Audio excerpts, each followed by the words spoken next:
What up, B Squad? It is your boy JB, and we are here today with the review for Love During Lockup. This is season 4, I believe, you guys. Season 4, episode 28, I think it is. Yeah. And the episode was titled Jailbait and Switch, you guys. So, before we go ahead and get into this review, if you guys are watching this video or any other video on the channel, if you guys aren't yet subscribed to the channel, then I need you guys to do me a solid favor and stop taking me out on this date and having me pay for it at the end of it. You guys know you can do me that favor by liking the video, subscribing to the channel, turning on those post notifications, and also by sharing the video, you guys. And with that out of the way, without further ado, let's discuss Love During Lockup, shall we? All right, you guys, so this episode, it didn't really give me much. It was the same boring that I've been with the last few episodes. So I'm not going to go in any particular order. I'm just gonna go in the order of how I took my notes. So we're gonna first start up with Jessica and Dustin. So Jessica, what the hell is wrong with Jessica? Like, there's literally something wrong with that woman. So you guys remember in last week's episode that Jessica went to go see Justin's family, right? And they were telling her how Justin is a drug addict. He has all these issues, right? And so in this episode, she went to go see Justin, and come to find out, she was doing her visit with Justin, and they just suspended her from visitation with him. So she can't visit him, she can't send him any money, she can't do anything when it comes down to Justin. And I was like, girl, what do you expect? Like, you worked at a prison and you're now dating, well, not even quote dating, you're dating an inmate. Like, you do know that, okay, never mind. Maybe, I don't know what she's thinking, right? So she tells us that she talked to Justin, and she knows she had questions for Justin, and she asked him the things that his family had mentioned about him being on meth and smoking weed, right? So she says that he told her, yeah, he had a bout with drugs, and that he accident well he had a slip up with meth. I was like, how the hell do you have a slip up with meth? Of all the drugs in the world, you have a slip up with meth. Okay. So then we later see her best friend, and they're talking, right? I love her best friend because I'm like, and when you think about it, Jessica is in her 40s. This boy is about to be 28 years old. And I was like, what do you see in him? And I love the fact that her best friend just kept it real with her. Like, girl, you're looking dumb. You look stupid. Like, when he gets out of jail, he has nothing. He ain't got no place to stay. He ain't got no job. He ain't got no car. He ain't got this. So you're going to be doing everything for him. And then what happens if he reverts back to his old ways? You're the one that's going to be hurt in this process. I was like, at least somebody's speaking the truth to her. Do I think it's going to change anything? Not at all. I don't think that anything is going to change with Jessica. And I just don't understand why. I don't get it. I really don't. Like, that doesn't make any sense to me. This man, he said he had a slip. A slip is a wet floor and you walk across it and whoop, I slipped and fell. That's a slip. What he's talking, you don't just slip back into doing drugs. You just don't. So I don't know what Justin's gonna do. I honestly, God, don't care what Justin's gonna do. I'm really over this season. It's just not that good. I hope Love After Lockup is better. But let's pause here and move on to the next couple. All right, guys. So next up, we're gonna talk about Justine and Michael, right? So you guys remember in last week's episode, Justine's cousin asked Michael, this new car that you got for Justine, where you get the funds from to pay for it. And remember, he told the cousin he plays the lotto, right? Well, we all know that that's a crock of bullshit. So this week, Justin is on the, not Justin, but Michael is on the phone with her, Justine, and he's, talking about the fact that her cousin asked, where he got the money from. He did not like that. And she was like, well, I mean, you got to be realistic, Mike. You're in jail. You haven't had a job for how many years? So my family's going to wonder about these things. And I was like, exactly. That's any normal, sane person who's going to be like, wait a minute. You got a brand new car. You didn't buy it, but your man bought it that's in prison. Did he do some illegal shit to get this? Did he do some illegal stuff to get this car? Because I don't want you and I don't want your kids in the car. If you get pulled over and they say, you know, they want you to get out the car, like we don't want that to happen. So I definitely got where the cousin was coming from. I mean, if Michael isn't doing anything illegal, what's wrong with answering the question? You know what I'm saying? Like, I don't see what the problem was, but he had an issue with it, right? And she was like, but that's my family. So they hung up with each other, right?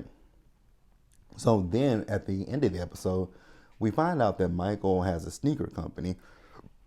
Ooh, excuse me. And I'm like, even if he has a sneaker company, I'm not 100% positive, but I would be willing to bet money that that sneaker company is not what got you that damn Mercedes-Benz truck. I'm willing to bet that. So, and then Justine says if he did buy that, it would be like me buying myself my own gift. I was like, oh, okay, because she runs the business. I was like, well, that makes sense, right? So then Justine is on the phone with Michael's sister, and Justine got hit with a bombshell, which I can understand why she got mad, but I can't understand why she got as mad as she did, right? It is one thing to hear that your husband has bought, cars for other women in the past, but that's in the past. And she was like, well, did they give the cars back? Ma'am, no, it was a gift. I'd be damned if we break up and you say, oh, the car that I bought you, I want that back. I'm going to say, fuck you. Fuck you and the horse that you rode in on. You're not getting this back. The hell? Like, who? No. You're not getting it. You're not getting it. You're not getting it. Like, that's all I would say is you ain't getting it, bruh. Sue me for it. And then you're going to have to show that it was a gift to me. So, yeah. Good luck with that one. So, let's pause here and move forward, guys. All right, guys. So, next up, let's talk about Emily and Dowry. Like I've been saying about Emily and Dowry, I just really feel like this is made for TV. The drama, it just doesn't seem authentic to me. None of these scenes with these three, Emily, Dowry, or Smoke, none of these scenes seem authentic. They seem like they were, or they were heavily produced, right? So we see Emily. So Emily got a phone call from Dowry, and Dowry asking her, did she meet up with Cuz? She said, yeah. He said, well, how did it go? She told him it didn't go well because he was loud and disrespectful to me. So Emily is telling Dowry that she doesn't want him to, talk to Smoke, hang out with Smoke, right? But he was like, that's fam. He did this and this and this and this and this for me. And she was like, okay, well, if you want to keep him on your call list, don't call me anymore.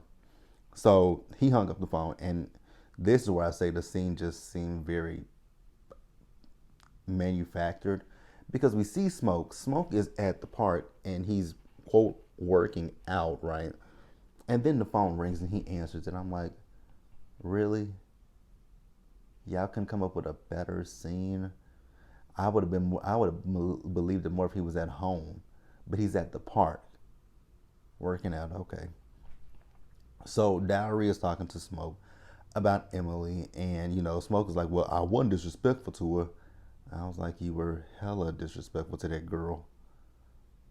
Why don't you think you were disrespectful to her? Because you were. She came up to you. She tried to speak to you. I get it. You feel some type of way about her, but you were disrespectful and you did get loud with that girl. So let's not go there. You were. So, Dowry is telling him he can't do that because that's the woman he loves. And, he can't hang out. He can't see him or whatever. Smoke, it just seems like it's more to that relationship. I'm not saying sexual. I'm just saying it seems like there's a lot more to that relationship because he seems hella upset. I'm not saying romantic, sexual, nothing like that. I'm just saying that there seems like there's something more to that relationship because the way that he got so upset about the fact that he's going to stay with Emily. Now, granted, I do get the fact that he's saying that the 3 years that they've been kicking it with each other, she ain't never came down there. That part I do get. That is kind of fucked up that she ain't been to see this man in 3 years, but she loves him so much. I do get that part, but it's just like, wow. I feel like you're doing a little bit too much for me. Just my personal opinion. But let me know what you guys think, and we're gonna pause here and move forward. All right, you guys. So next up, let's talk about Chelsea and Mikey. So you guys remember that last week's episode, Chelsea went to go visit Mikey's mom and his grandmother, right? And you remember that the mom said that she was going to go see an attorney to see, if they have a case with the way that they treated Mikey in prison. So that's what we see Chelsea and his mom doing in this week's episode, right? So they sit down with the attorney and he talks to them. Now, I've been saying this about WeTV for the last, since this season started with Chelsea. I get it that Chelsea is deaf, hard of hearing, right? And so am I. In this ear, I don't hear anything out of my left ear. I can barely hear out of my left ear. So I saw people leave comments, on Twitter and on other people's videos that, they like to see from Chelsea what it's like from Chelsea's perspective. I do want you guys to know one thing, because if I get an ear infection in this ear right here, and I can't hear anything, it's just this ear. You guys do realize that buzz is the thing that annoys me with them is that buzzing sound. That's not what it sounds like to a deaf person. To a deaf person, it's just nothing. We don't hear. Or we might, when they do drown out the voices, when they do drown it out, that's what I hear. Like if I have an interface, when they do drown it out, that's what I hear. But there's no buzzing in my ear. There's never a buzz in my ear. So I don't understand where that's coming from. But hey, it is what it is, right? So they sit down with the attorney, and when they sat down with him, that man just ran down the list of all the felonies that Mikey has. I was like, do y'all really believe that this man's gonna get out of prison? So Mikey called and he told them, basically what happened when he had his mini stroke and his major stroke, right? So the mom, she asked the lawyer, do you think we have a case? He says, possibly. And she wants to know how much money they can get.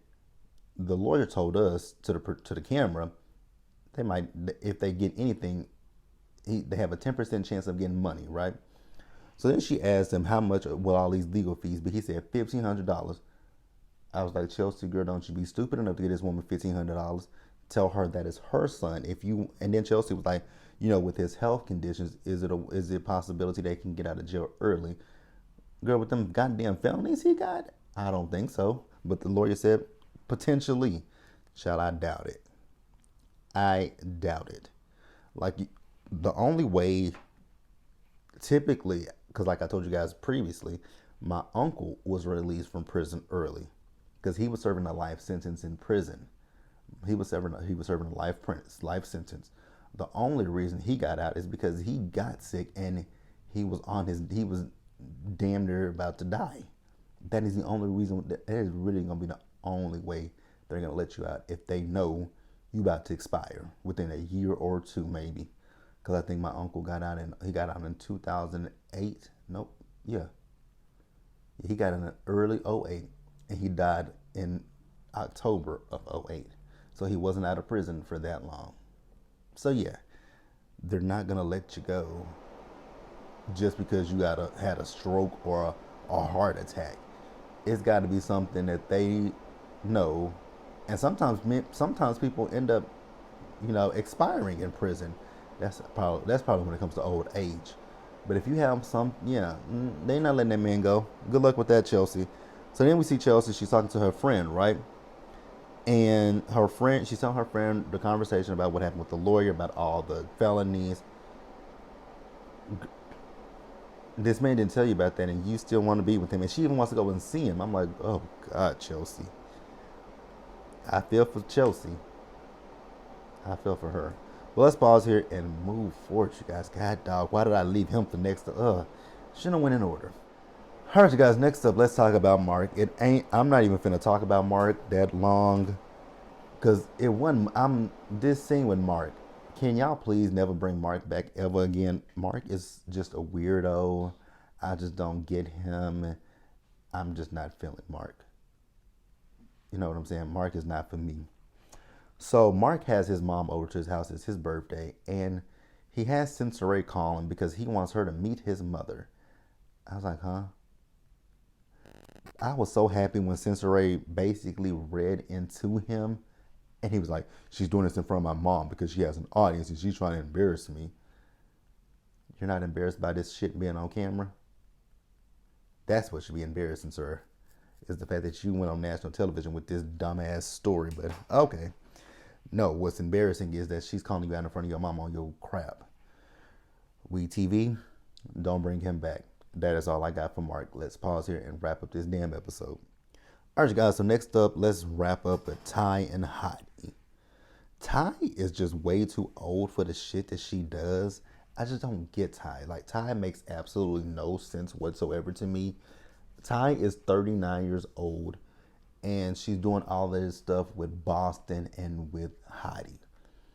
First of all, I'm not going to fight over a man that calls himself Hottie. That's number one.